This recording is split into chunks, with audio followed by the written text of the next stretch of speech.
أعوذ بالله من الشيطان الرجيم. بسم الله الرحمن الرحيم. إن جهنم كانت مرصادا للطاغين مآبا لابثين فيها أحقابا لا يذوقون فيها بردا ولا شرابا إلا حميما وغساقا جزاء وفاقا إنهم كانوا لا يرجون حسابا وكذبوا بآياتنا كذابا وكل شيء أحصيناه كتابا فذوقوا فلن نزيدكم إلا عذابا إن للمتقين مفازا حدائق وأعنابا وكواعب أترابا وكأسا دهاقا لا يسمعون فيها لغوا ولا كذابا جزاء من ربك عطاء حسابا رب السماوات والأرض وما بينهما الرحمن لا يملكون منه خطابا يوم يقوم الروح والملائكة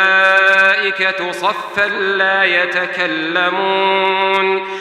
يتكلمون إلا من أذن له الرحمن وقال صوابا ذلك اليوم الحق فمن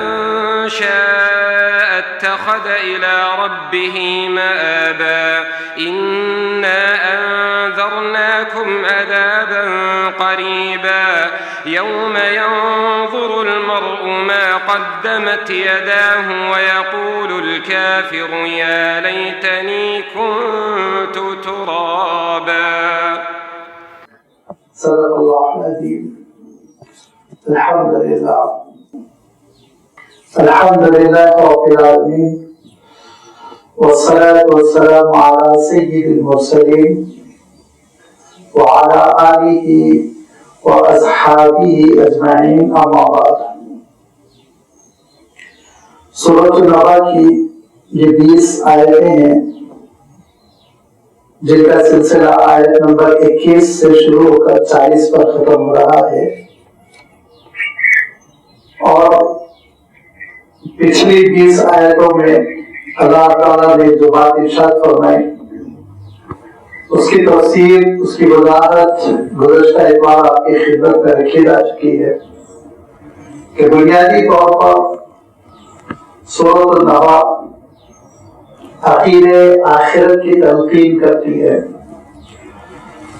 میں نے عرض کیا تھا کہ اللہ کے رسول صلی اللہ علیہ وسلم نے مکہ مکرمہ میں آغاز دعوت کے وقت جب آپ نے اپنی اسلام کی دعوت دینی شروع کی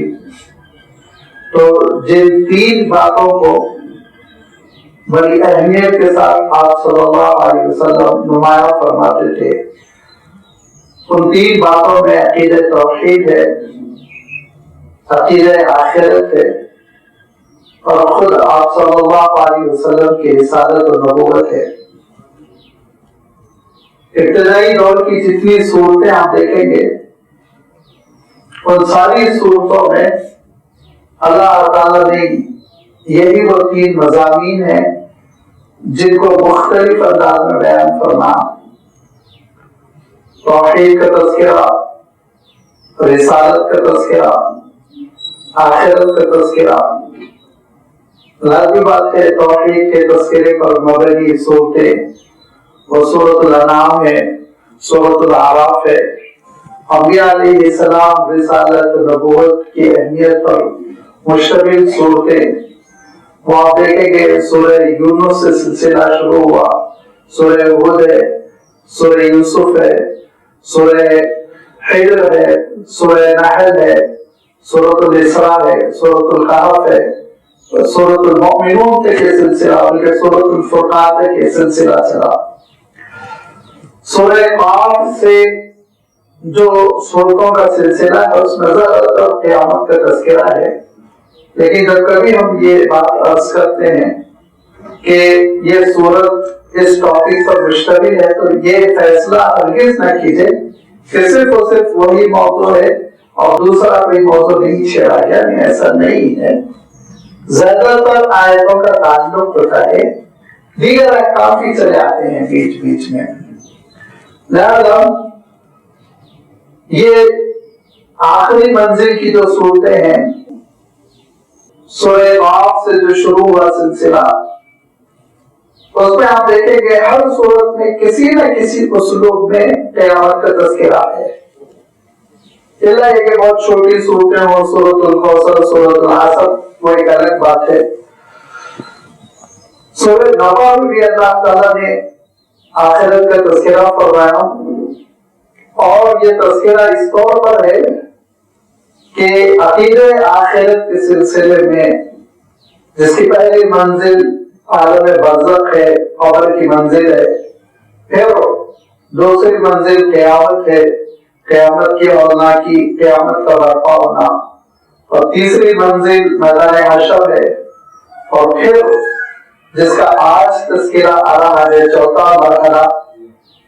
جس کو ہم اور آپ کہہ سکتے ہیں کہ فائنل رزلٹ،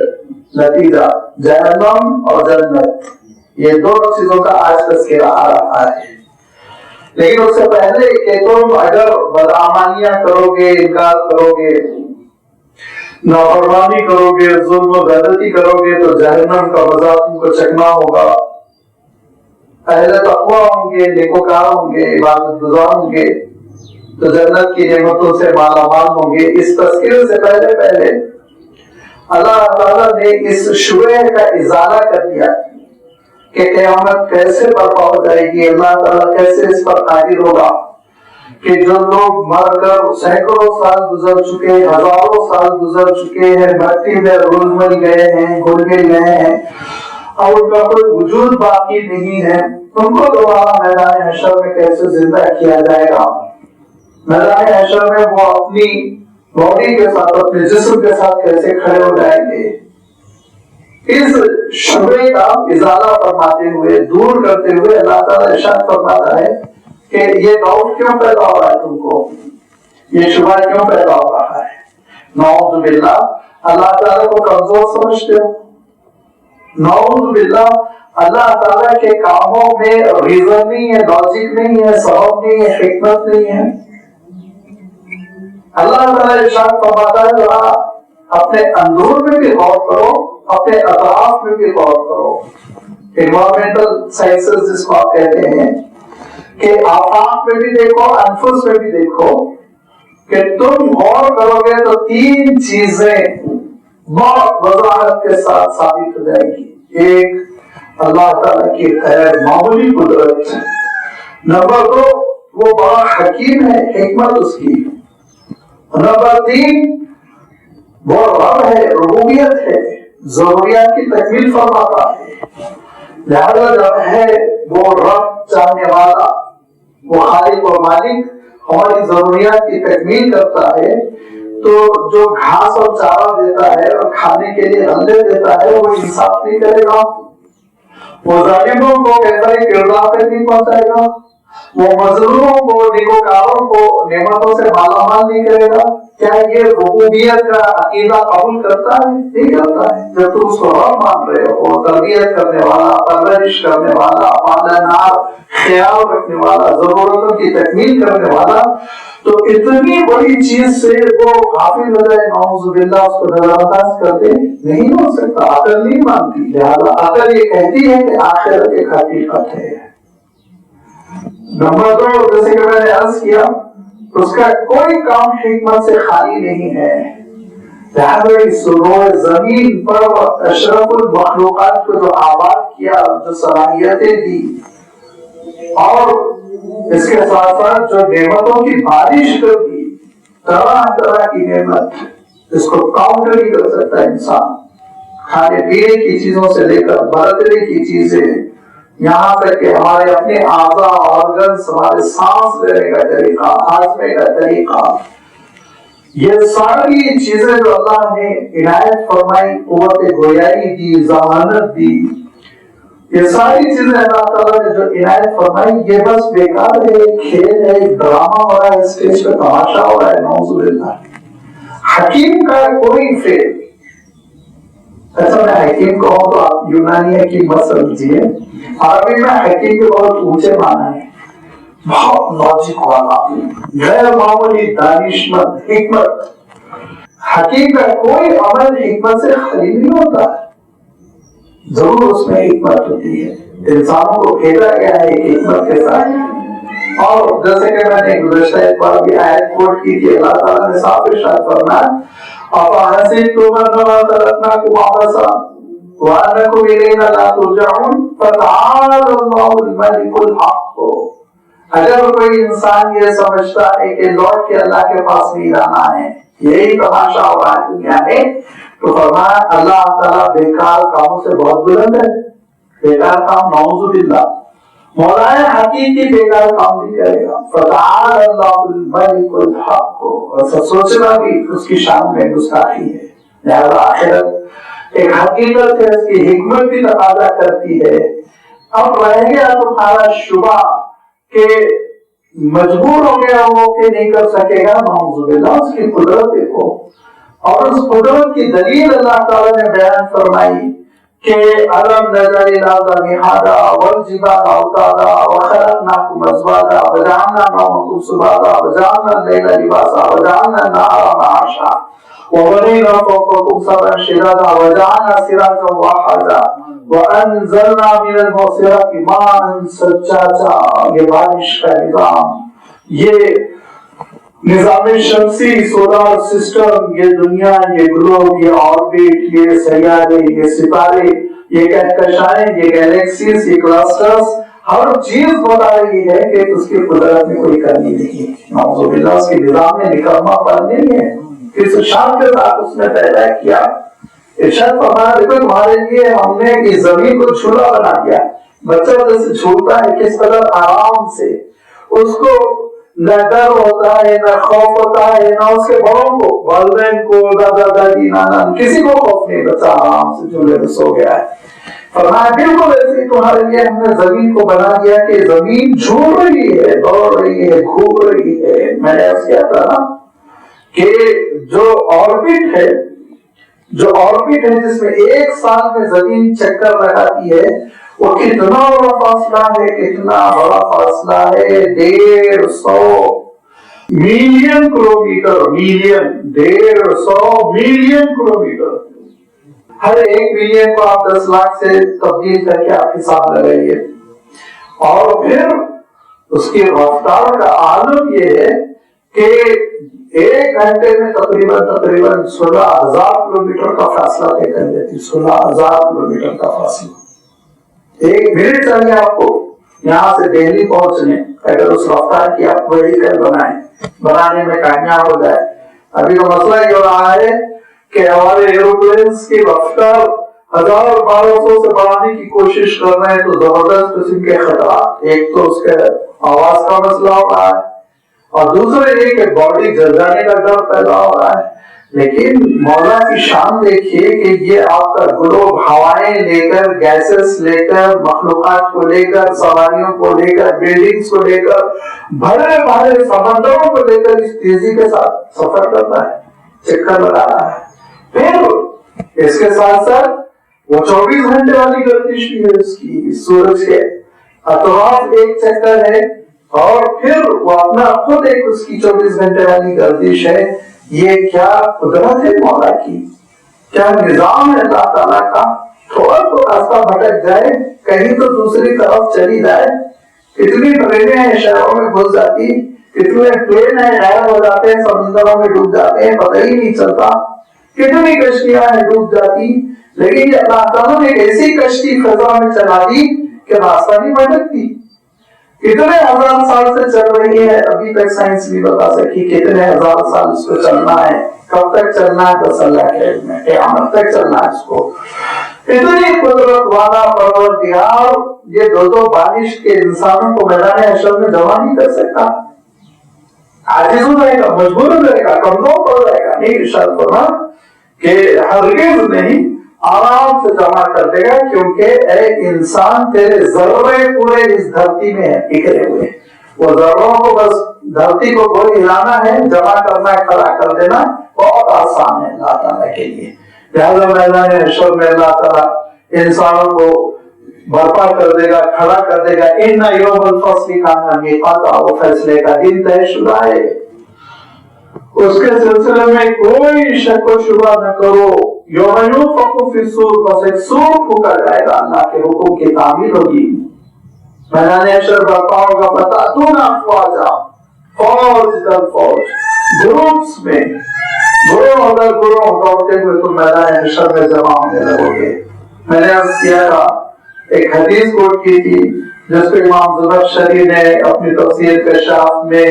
اور امام ثعلبی نے اپنی تفسیر میں، امام قرطبی نے اپنی تفسیر میں اس حدیث کو کوٹ کیا کہ اللہ کے رسول صلی اللہ علیہ وسلم سے حضرت معاذ نے یہ پوچھا کہ اے اللہ کے رسول یہ کیا ہے گروہ در گروہ، فوج در فوج میدان حشر میں کیسے جمع ہوں گے؟ تو اللہ کے رسول صلی اللہ علیہ وسلم نے فرمایا تم نے بہت بڑی بات پوچھی۔ اللہ کے رسول صلی اللہ علیہ وسلم کی آنکھوں سے آنسو ٹپک پڑے۔ پھر آپ صلی اللہ علیہ وسلم ارشاد فرماتے ہیں دو گروہ میں تو یوں ہی بٹے ہوئے ہوں گے، ایک گروہ کا چہرہ چمک رہا ہوگا چاند کی طرح، شادمانی، مسرت، کامیابی کا ان کو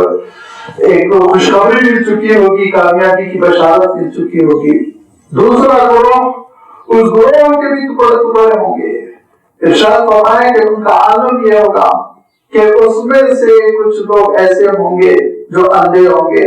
کچھ لوگ بندر کی شکل میں، کچھ لوگ خنزیر کی شکل میں، کچھ لوگ گونگے بہرے، اور کچھ لوگ ان کے جسم سے سڑی ہوئی میت کی گندی بدبو آ رہی ہوگی۔ اللہ کے رسول صلی اللہ علیہ وسلم نے وضاحت فرمائی، ارشاد فرمایا کہ جو لوگوں میں لگائی بجائی کیا کرتے تھے، جھگڑے لگاتے تھے، وہ بندروں کی شکل میں برپا ہوں گے، اٹھائے جائیں گے۔ آپ صلی اللہ علیہ وسلم ارشاد فرماتے ہیں کہ جو عقل صحت ارشاد فرمایا آپ نے، صحت ایک اصطلاح ہے جس کے معنی ہے ہر قسم کی ناجائز آمدنی، جو حرام کھایا کرتے تھے، ارشاد فرمایا وہ خنزیر کی شکل میں اٹھائے جائیں گے۔ جن کے جسم سے سڑی ہوئی میتوں کی بدبو آ رہی ہوگی وہ زنا کرنے والوں کے فرمایا۔ آپ صلی اللہ علیہ وسلم ارشاد فرماتے ہیں جو اندھے ہوں گے وہ دراصل دنیا میں انصاف نہیں کرتے تھے، جو گونگے اور بہرے ہوں گے وہ دنیا میں اپنی تعریف بہت کیا کرتے تھے، ارشاد فرمایا۔ اور ارشاد فرمایا کہ بعض لوگ ایسے ہوں گے ان کے لباس تارکول کے ہوں گے، دامن جس کو آپ کہتے ہیں تارکول کے لباس پہنے، ارشاد فرمایا وہ متکبر لوگ ہوں گے، فوری دنیا میں اپنے آپ کو 30 مالخا سمجھنے والے۔ یہ اللہ کے رسول صلی اللہ علیہ وسلم نے جو ارشاد فرمایا اس کا حاصل ہی یہ ہے کہ گناہوں کا جو وبال ہوگا وہ دراصل اس کے مثل ہوگا، لعنتیں اس کے مثل ہی ظاہر ہوں گی۔ لہذا اللہ کے رسول صلی اللہ علیہ وسلم ارشاد فرماتے ہیں کہ یہ بڑی ہولناک تباہی ہوگی جو قیامت کے دن برپا ہوگی۔ میدان حشر ہی سے پتہ چل جائے گا، ابھی فیصلہ نہیں ہوا لیکن میدان حشر ہی سے پتہ چل جائے گا کہ کس کو کدھر جانا ہے۔ میں نے عرض کیا تھا کہ طالب علم خوب جانتا ہے اس کو پاس ہونا ہے نہیں ہونا ہے، ابا امی کو چاہے جتنا سیٹسفائی کر دے، مطمئن کرا دے، بول بال کرو، لیکن اس کا چہرہ بتاتا ہے موصوف کیا کر کے آئے، وہ خود جانتا ہے میں پاس ہونے والا نہیں۔ اور جس طالب علم نے اچھا پرچہ کیا وہ خود مطمئن ہوتا ہے، اس کے چہرے کا اطمینان بتاتا ہے کہ یہ نکل جانے والا ہے، یہ پھنسنے والا نہیں۔ لہذا میدان حشر میں چہرے سے پتہ چلے گا یہ پھنسنے والے ہیں، انکار کر کر کے آئے تھے نا، آخرت کا مذاق اڑا کر آئے تھے، تو کہتے تھے آخرت و آخرت کوئی چیزیں میں نہیں مانتا، یہ دنیا کی زندگی ہے، جی رہا ہوں، جیتا رہوں گا، کمزور ہو جاؤں گا، مر جاؤں گا، چھٹی، یہ تصور رکھتے تھے۔ یا پھر بولتے دوسرے زبان سے آخرت ہوگی، لیکن دو غلطیاں کرتے تھے۔ غلطی نمبر 1، ہم کو فلاں بچا لے گا، فلاں بچا لے گا، آگے آ رہا ہے تذکرہ، مشرک کے مکہ فرشتوں کی مورتیاں بنا کے پوجا کرتے تھے کہ یہ فرشتے ہم کو بچائیں گے۔ اگر انسان دلوں میں کسی کی مورتی بنا کر کے سمجھ رہا ہے یہ بچا لیں گے، یہ بچا لیں گے، یہودی کہتے ہیں حضرت ابراہیم بچا لیں گے، عیسائی کہتے ہیں حضرت عیسیٰ علیہ الصلوۃ والتسلیم بچا لیں گے، تو یہ بھی آخرت کا مذاق اڑانا ہے۔ یا پھر یہ کہ زبان سے تو کہہ رہا ہے آخرت بھی ہے، سوال جواب بھی ہوگا، لیکن اعمال بتا رہے ہیں کہ یہ دل سے نہیں مانتا، اعمال بتا رہے ہیں۔ ہر وہ گناہ کر رہا ہے جس سے اس کی آخرت تباہ ہو سکتی ہے، ہر وہ گناہ کر رہا ہے جس سے آخرت کے دن وہ پھنس سکتا ہے۔